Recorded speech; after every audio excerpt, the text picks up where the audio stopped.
সন্ধ্যা আপনাদের সাথেই আছি নুজহাত সাউম। প্রিয় দর্শক শ্রোতা সবাইকে স্বাগত জানাচ্ছি শুভ সন্ধ্যার আজকের আয়োজনে। শুভ সন্ধ্যায় আজ থাকছে চলতে থাকা প্রদর্শনী, এনটিভি হাইলাইটস এবং চলচ্চিত্র নির্মাতা নাদিম ইকবালের সঙ্গে আলাপচারিতা। প্রথমেই চলতে থাকা প্রদর্শনী।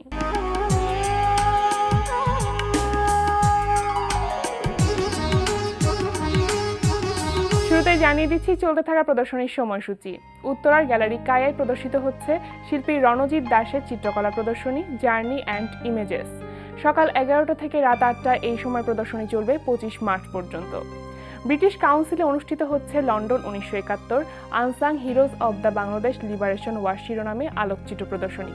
প্রদর্শনী চলবে 31 মার্চ পর্যন্ত। মোহাম্মদপুর কলাকেন্দ্রে প্রদর্শিত হচ্ছে আলোকচিত্রী হাদি উদ্দিনের একক আলোকচিত্র প্রদর্শনী হিয়ার ফর নাও। প্রতিদিন বিকাল 5টা থেকে রাত 8টা এই সময় প্রদর্শনী চলবে 22 মার্চ পর্যন্ত। এবার এনটিভি হাইলাইটস।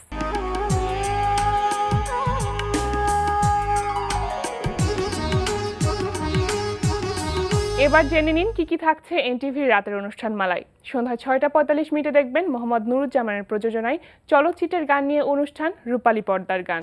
আমার মাঝে নেই এখন আমি স্বপ্নের সিঁড়ি বেয়ে স্বর্গে নামি, যেন অন্য রকম এক ভালোবাসাতে ডুবে আছি তুমি কাছে আসাতে, মন যেন উদাসী কবি, ভালো লাগে রাত, ভালো লাগে চাঁদ, ভালো লাগে রে সবই। রাত 8:20 থাকছে এজাজ মুন্নার রচনা এবং পরিচালনায় ধারাবাহিক নাটক আস্থা। তার মানে আমি যেসব প্ল্যান করেছিলাম সব কিছু হবে। How sweet! আমি আমি কিন্তু খুব খুশি। আপনি অনেক ভালো। তবে আমার একটি কথা মানতে হবে। কি কথা? আমি তোমার সব চাওয়া পূরণ করবার চেষ্টা করব, কিন্তু বিনিময়ে তুমি তোমার ফ্রেন্ড সার্কেলকে বিয়ের পর কাটছাট করবে। ওটা তো এমনিই কমে যাবে। ফ্রেন্ডরা কি বোঝে না? ওরা বোঝে। রাত 9টার প্রচার হবে ওয়াহিদুল ইসলাম শুভ্র পরিচালনায় রান্না প্রতিযোগিতামূলক অনুষ্ঠান রূপচাঁদা the daily star super chef 2017।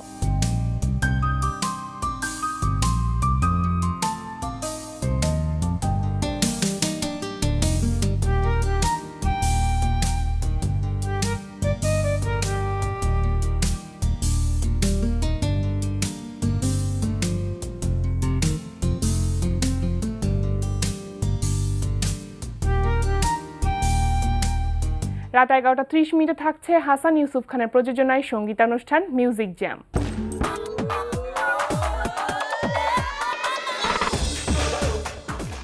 রাত 12:10 থাকছে টক শো এই সময়।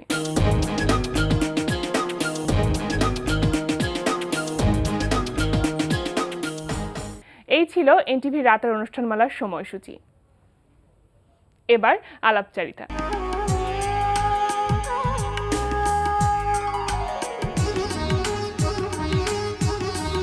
প্রিয় দর্শক, আমাদের আজকের অতিথি চলচ্চিত্র নির্মাতা মোহাম্মদ নাদিম ইকবাল। চলুন কথা বলি তার সঙ্গে। শুভ সন্ধ্যা। শুভ সন্ধ্যা। কেমন আছেন? ভালো। চলচ্চিত্র নির্মাতা হিসেবে আপনার খ্যাতি শুরু হয়ে গিয়েছে ইতিমধ্যে। একটি স্বল্পদৈর্ঘ্য চলচ্চিত্র নির্মাণ করেছেন যেটি 30টি ফিল্ম ফেস্টিভ্যালে অংশ নিয়েছে এবং 7টিতে জয়ী হয়ে এসেছে। এটা আমাদের জন্য অনেক গর্বের একটি বিষয়। আপনাকে অনেক অনেক অভিনন্দন এটার জন্য। ধন্যবাদ। তো এবার আমি জানতে চাইবো যে কি নিয়ে এই স্বল্পদৈর্ঘ্য চলচ্চিত্রটি তৈরি করা, বিষয়বস্তুটা কি? যে এটার নাম হচ্ছে মাতৃভাষা, আর বিশেষ করে ইমিগ্রেন্ট শিশুরা এরা মাতৃভাষা ভুলে যাচ্ছে, চর্চা করছে না। আর সেরকমই একটা জায়গা থেকে এক দাদা আর নাতনি, তাদের একটা দ্বন্দ্ব এবং তাদের আর কি ভাব বিনিময়, এবং সে তার ভিতর থেকে মাতৃভাষার গুরুত্বটাকে আর কি ফুটিয়ে তোলা। এটাই।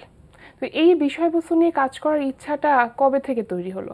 আমি টরন্টোতে ফটোগ্রাফি নিয়ে পড়াশোনা করি। তখন আমাদের একটা কোর্স ছিল, সেটা হচ্ছে ডিএসএলআর মুভি মেকিং। আচ্ছা।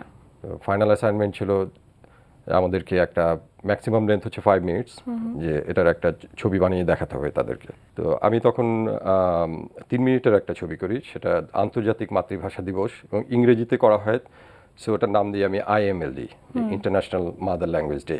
তো সেটা দেখানোর সময় আমি আমাদের এখানে আমাদের যে ক্লাসমেটরা ছিল, স্টুডেন্টস, টিচার্স এবং আরও কিছু গেস্ট ছিলেন, তো অল অ্যারাউন্ড যে 60 জনের মতো ছিলেন ওখানে মোটামুটি। তো আমি ওদেরকে বলি যে কিছুটা পরিচয় দিই যে ভাষা আন্দোলন এবং আন্তর্জাতিক মাতৃভাষা দিবস কিভাবে হলো 52 থেকে 71 এবং 30 লক্ষ। হিস্ট্রিটা তুলে ধরার হ্যাঁ, চেষ্টা করেন। তো এগুলো বলার পর আমি জিজ্ঞেস করি তাদেরকে, তোমরা তো জানো যে 21শে ফেব্রুয়ারি হচ্ছে আন্তর্জাতিক মাতৃভাষা দিবস, তো একজনও জানে না।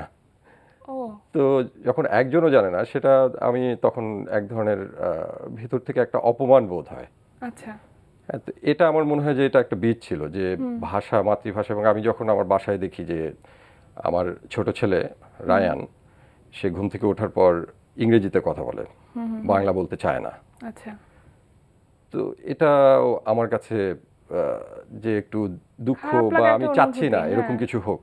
অথচ তার নানা হচ্ছেন একজন কবি, কবি, লেখক, হ্যাঁ, সে যিনি দর্শকরা অনেকেই হয়তো জানেন না, যদি আপনি একটু বলে দিতেন। হ্যাঁ, ওনার নাম হচ্ছে কবি আসাদ চৌধুরী। আমাদের সবার প্রিয়। তো বাবা অনেক বই লিখেছেন, শিশুদের বই, মজার মজার বই। তো আমার এই ওই আমি একটু পার্সপেক্টিভ, জানতে চাইবো যে নাতি নাতনি কখনো নানার বই পড়েছে কিনা? মিষ্টি পড়েছে দেশে থাকতে, আচ্ছা। তাকে দেখতাম যে সে সেই ছবি, তারপর ছড়া, এগুলো পড়তো। তো এখন তার বয়স হচ্ছে, সে ওখানে, যখন আমি ছবিটা বানাই তখন গ্রেড 9-এ পড়ে সে। তখন হচ্ছে তার বই পড়ার সময়, যে বাবা তো অন্যান্য অনেক বই লিখেছেন, মুক্তিযুদ্ধ নিয়ে লিখেছেন, তারপর বিভিন্ন ধরনের গল্প, অনুবাদ। তো সেই বইগুলো অথবা বাংলা যে কোনো বই হোক, যে তার পড়া হয় না, আমি লক্ষ্য করছি। আরেকটা হচ্ছে যে বাবা যে লিখলেন এত কিছু, যে বাচ্চাদের জন্য যে বইগুলো লিখলেন, যদি তার নিজের নাতি নাতনিরা না পড়ে, হ্যাঁ, তো এটার একটা দুঃখ থেকে থাকবে। যায়।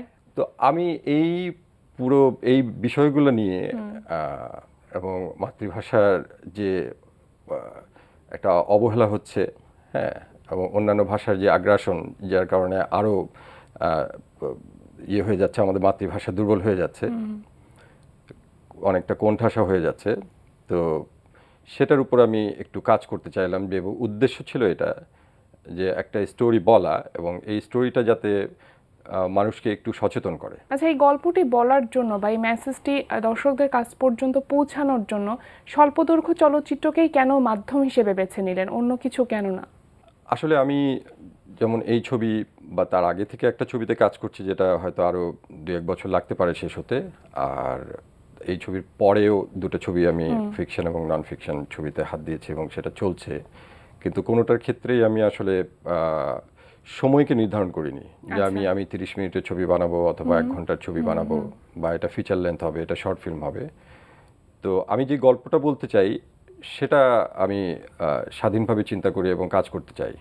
সেই গল্পটা যদি আমাকে দাবি করে যে 30 মিনিট, আমি 30 মিনিটে করব, অথবা 1.5 ঘন্টা লাগলে 1.5 ঘন্টায় করব। এবং সব কিছু আসলে, যেমন এই ছবি বানানোর ক্ষেত্রে আমি টোটাল আমার ফুটেজ হচ্ছে 20 ঘন্টার মতো। আচ্ছা। তো সেখান থেকে আমার ফার্স্ট এডিটিং কাট ছিল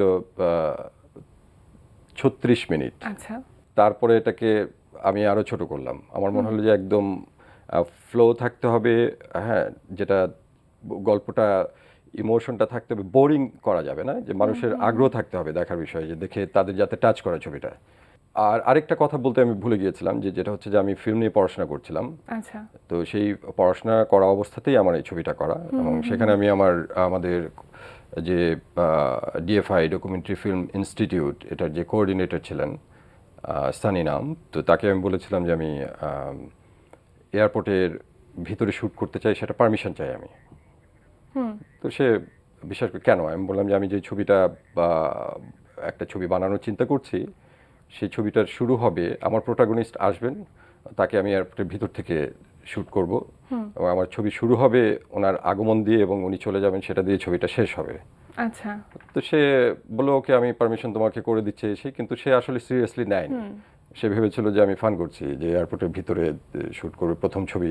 কেউ জানে না, বা আমিও আসলে পরিষ্কার করে বলতে পারছি না যে আমি ছবি বানাচ্ছি। ছবি বানালে তো ছবি বানানোর ব্যাপারটা হচ্ছে যে অন্যরকম একটু ডিরেকশন preparation থাকবে, থাকে। স্ক্রিপ্ট থাকবে, হ্যাঁ। হ্যাঁ, একটু মেকআপ থাকবে, লাইটিং এর ব্যাপার থাকবে, সব কিছু। তো সো ছবি আমি ওইভাবে বলতে পারছিলাম না পরিষ্কার করে, কিন্তু আমি শ্যুট করছিলাম। এই চলচ্চিত্রটি 30টি ফেস্টিভ্যালে অংশ নিয়েছে। আমি একটু শুনবো যে কিভাবে এটা সম্ভব হয়েছে, এতগুলো ফেস্টিভ্যাল বা উল্লেখযোগ্য নামগুলো যদি একটু বলেন আমাদেরকে।